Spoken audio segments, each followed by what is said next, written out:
Hey y'all, today we're going to make a delicious, cheesy, pull-apart garlic bread. Honey, Domino's, Pizza Hut, none of them won't have anything on this delicious homemade garlic bread. We're going to be making the crust first, so let's go ahead and get going. Make sure you pay attention through the whole video because I'm going to be giving you some major tips that are drastically going to improve your chances of getting this right. Now, the first tip is that you need to make sure that you weigh your flour. That is the most accurate way to get a flour measurement for any baking recipe, and these are so cheap. So I'm looking for 450 grams, and if you go over a little bit, you can just take it out. Now, there's two types of yeast you can use. You can use fast rising instant yeast. This type of yeast needs to be mixed into the flour itself. Or you can use active dry yeast. If you use this, you need to bloom the yeast first in the warm water with a little bit of sugar and a little bit of oil. Today I'm using the fast acting version, so I'm going to mix it directly into the flour as well as the salt.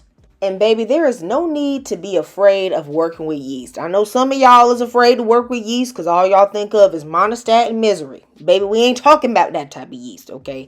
This is very easy to do. Making your own breads are very simple and there's nothing you need to be afraid of. Now, the temperature of the water is key because you don't want the yeast to overheat. The ideal temperature is between 100 and 110. Now, this is hot water just from my tap. As you can see, it's kind of on the line. I heated it up in the microwave for 30 seconds and you're going to see that the temperature gets a little bit too hot. Okay, it goes to about 120. Not a problem, because when you add it to the bowl, which is going to be cold, that's going to lower the temperature of the water a few degrees right there. And I'm going to show you along the process. So this is how you're going to get the perfect temp, okay? Now, this is still a little too hot, but once I add in the sugar and the oil and stir it a bit, it will come down to the perfect temperature range. So if you don't have a thermometer like this, just use the same technique and then touch it and put it on the inside of your wrist. If it feels really comfortable, then most likely it's going to be in the right temp, as you can see now.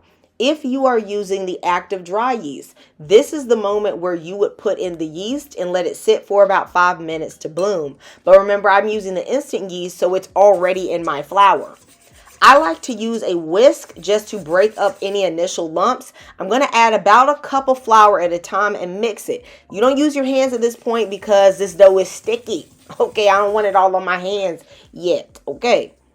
While I was stirring this, my bowl was just slipping and sliding everywhere, so I decided to put a kitchen towel under it. That's going to add a little bit more stability, and that's something you can do at home if ever your bowls are just moving around a bit too much.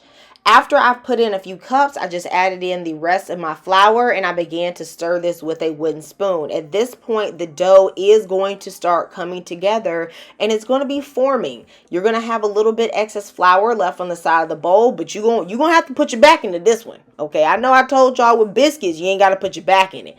But with some bread, you know that you're going to try to rise with some yeast, maybe you're going to have to put your back into it. Okay, I'm going to wipe off my counter really well, add a little bit of flour, and this is going to be my work surface. I don't know why some people feel so weird about putting food on their counter. I don't know what you think those restaurants are doing, okay, because the Domino man definitely is putting that pizza on the counter. Okay, you just got to clean it well and then do what you got to do. Okay, a counter is no more dirty than a cutting board if you clean it. Okay, you just got to clean it well. Now I'm going to add my dough and then I'm going to lightly cover my hands with flour to keep them from sticking. Then I'm going to start kneading. All right, this is going to be your little arm workout for today. All right, now this pizza dough is going to need to be kneaded for about 5 to 7 minutes until it's as smooth as a baby bottom. If you are touching the dough and when you touch it, it's still a little sticky, you know that it's not ready. Okay, the dough should become very elastic, very smooth, and it should no longer be sticky to the touch. I'm going to work it just right hand, left hand together. This kneading is important because it's going to give the bread a good chew. Let me know in the comments, what is your favorite bread recipe to make at home? Are you a cinnamon roll lover? Do you like making focaccia bread? What are you into? I would love to play around with showing you guys some more bread recipes. Now, your girl loves a nice yeast roll. That's that nice southern bread, okay? So let me know what you all love. Now, as you can see now, my dough is nice and smooth. It's not sticking. Like I said, smooth as that baby bottom. All right, you know it's good to go. I am going to give you all one of the #1 tips for rising your bread faster, and it is also excellent to do if it is winter or your house is just naturally cold. I'm putting my dough in an Instant Pot liner and I'm covering it really well with olive oil to prevent it from sticking to the pot. Then I'm going to put this sleeve into my Instant Pot, cover it up with a plate. Okay, we're not going to cook it, all right? And I'm going to put it on the yogurt setting. Be very careful that you do not accidentally leave this on boil or you will totally spoil the dough. It's going to be on the yogurt setting and we're going to press start.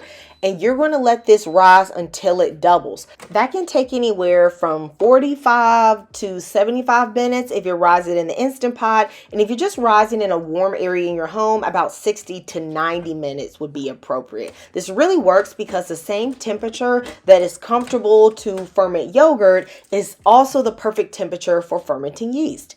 I'm going to shred up some whole milk mozzarella in my food processor. Baby, I don't like playing with that low fat mozzarella. It just does not give the same taste to your pizza or your garlic bread. The high fat is where it's at. And you pretty much always will have to buy that in a pound block at Walmart and then shred it yourself. I am always left with these bits of mozzarella that just are lumpy and just won't shred in the food processor. But that's not a problem. I'm just going to stick them inside of the garlic bread and they're going to melt.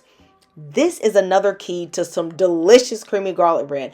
I'm going to melt some butter and some cream cheese together in the microwave to soften it. And then I'm just going to load this up with garlic, okay? You can use 5 cloves, 10 cloves, however many cloves make you feel comfortable to get that garlic breath that is going to scare away every single vampire, okay? And then you are going to mix this together. One thing I like to add, just a little bit of, okay, you don't have to though, is a touch of dry ranch powder. To me, that adds a really great flavor, but you can also just stick with the classics here, like, you know, some crushed red pepper flakes and some Italian seasoning. I could have done all that, but I just chose to add like a half a teaspoon of dry ranch powder today. It's been about 60 minutes and my bread has now risen. Guys, punching the dough is so satisfying when it has risen up. Am I the only one? It's like instant gratification. All right, so now we're going to work with getting everything ready so that we can roll out this dough. This recipe makes 2 pizzas or 2 garlic breads or whatever it is you want to use it for. So it's been doubled. I am not cooking everything today. So I am going to just cover my dough with a little bit of flour and then I'm going to cut it in half. I'm going to wrap one half of it up really tightly and I'm going to put it in my fridge. You can also freeze the dough for about 3 months, but if you put it in your refrigerator, you need to use this the next day within about 8 to 12 hours.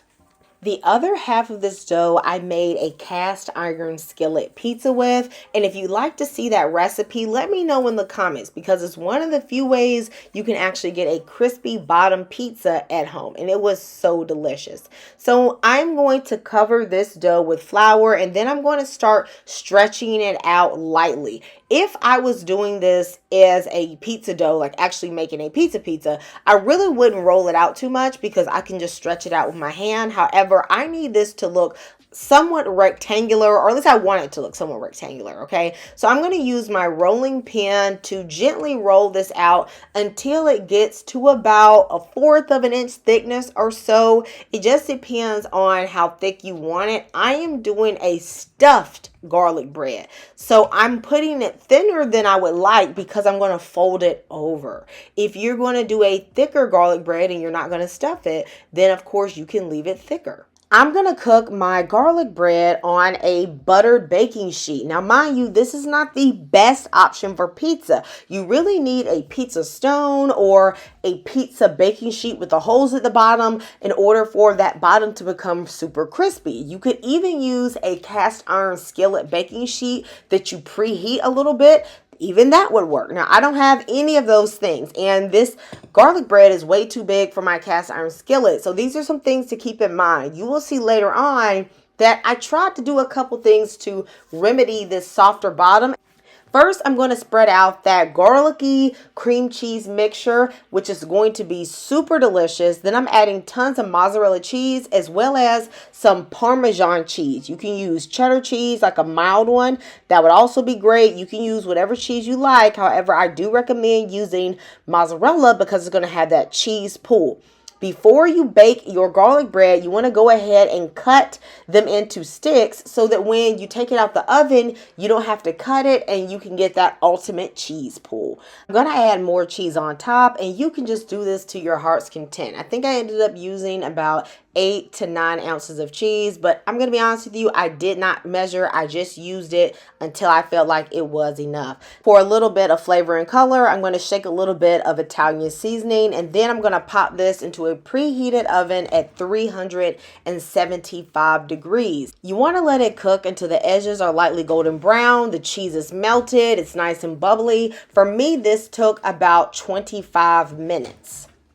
And y'all, the greedy spirit about got me, okay? I did not let this garlic bread rest, okay? I was ready to go ahead and get some, all right? So I threw on a little parsley to make this a little salad, busted out a marinara, and ooh, baby, do you see that cheese pull? Honey dipped in a marinara sauce. This was so delicious. Me and my hubby tore this up. Let me know if you're going to try this recipe. There is nothing like making it at home. You guys know I love you and Jesus loves you. I'll see you next time. Goodbye.